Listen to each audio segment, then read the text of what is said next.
بہت پہلے کی بات ہے، ایک تاجر یوسف اپنی ایمانداری اور کاروباری مہارت کے لیے مشہور تھا۔ وہ دور دراز کے شہروں میں تجارت کرتا اور قیمتی سامان خرید کر دوسرے ملکوں میں فروخت کرتا۔ اسی سے اس کا کاروبار چلتا۔ اس کا ایک قریبی دوست کمال ہمیشہ اس کے ساتھ سفر میں رہتا۔ دونوں بچپن کے ساتھی تھے اور ہمیشہ ایک دوسرے کا ساتھ دینے کی قسم کھاتے تھے۔ یوسف کا دل بہت نرم تھا، مگر کمال ہمیشہ دولت اور طاقت کا پیاسا رہتا تھا۔ یوسف اس پر اندھا اعتماد کرتا تھا اور اپنا ہر راز اس سے بانٹتا تھا۔ ایک دن دونوں نے ایک لمبا تجارتی سفر اختیار کیا۔ یہ راستہ خطرناک تھا، مگر منافع بہت زیادہ تھا۔ یوسف کے پاس نایاب قیمتی ہیرے اور جواہرات تھے، جنہیں بیچ کر وہ کئی گنا زیادہ منافع کما سکتا تھا۔ راستے میں صحرا، جنگل اور پہاڑوں کو عبور کرتے ہوئے وہ ایک ویران علاقے میں پہنچے، جہاں انہیں رات گزارنی پڑ گئی۔ رات کے وقت جب یوسف اپنے خیمے میں سو رہا تھا، کمال کے دل میں لالچ جاگا۔ وہ سوچنے لگا، اگر میں یوسف کو رستے سے ہٹا دوں تو سارا مال میرا ہو سکتا ہے۔ اگلی صبح جب یوسف گھوڑے پر سوار ہونے لگا، کمال نے انہیں ایک دھوکہ دیا۔ وہ کہنے لگا، میرے بھائی، راستے میں آگے خطرناک چوروں کا قافلہ ہے، ہمیں ایک اور راستے سے جانا چاہیے۔ یوسف نے اپنے دوست پر بھروسہ کیا اور اس کے ساتھ دوسرے راستے پر چل پڑا، مگر یہ راستہ دھوکے کا تھا۔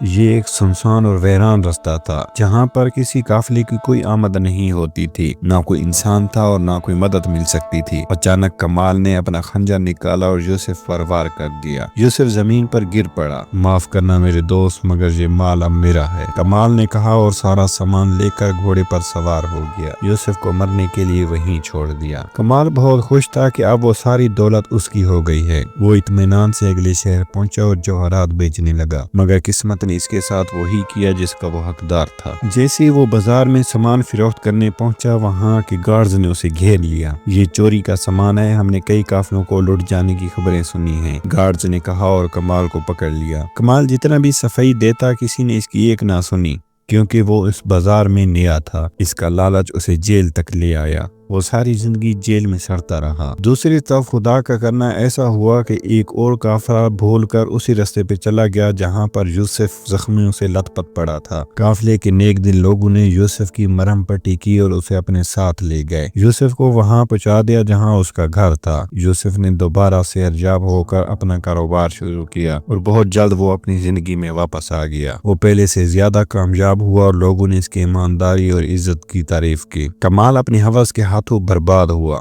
جبکہ یوسف اپنی سچائی اور ایمانداری کی بدولت دوبارہ کھڑا ہو گیا۔